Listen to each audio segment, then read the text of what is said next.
You didn't fail because you weren't good enough. You failed because part of you needed to. You set up the conditions for your own defeat. And you did it on purpose. This is called self-handicapping. It is not laziness. It is not bad luck. It is a strategy. Cold, calculated, and completely unconscious. Your brain built this system to protect one thing above all else: your self-image. In 1978, psychologists Stephen Berglas and Edward Jones discovered something deeply uncomfortable. People deliberately undermine themselves before high-stakes moments. Not after, before. They drink too much the night before an important exam. They procrastinate for 2 weeks, then blame the deadline.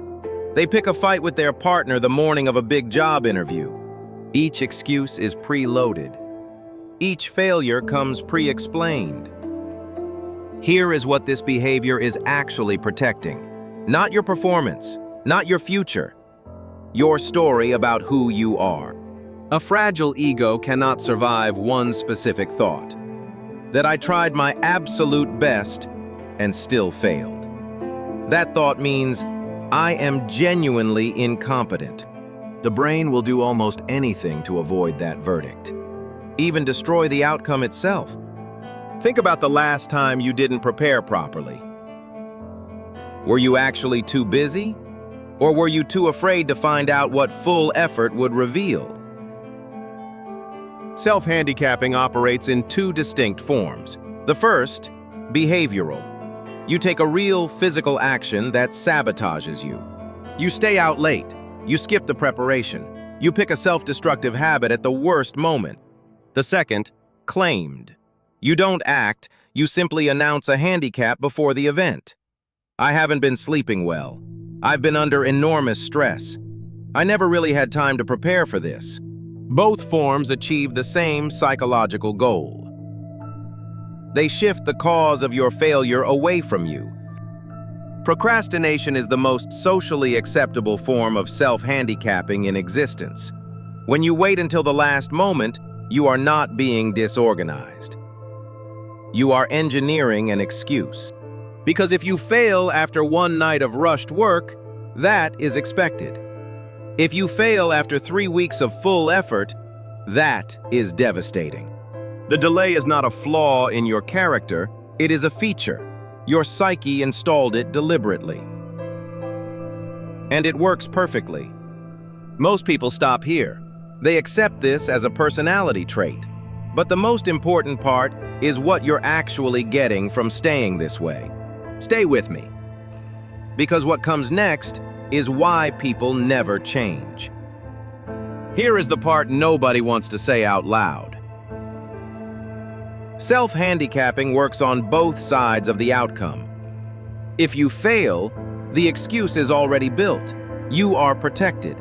If you succeed despite the handicap, you look even more impressive. I passed the exam and I barely even studied. I got the role even though I was exhausted. The ego wins either way. This is not a bug. This is the entire design.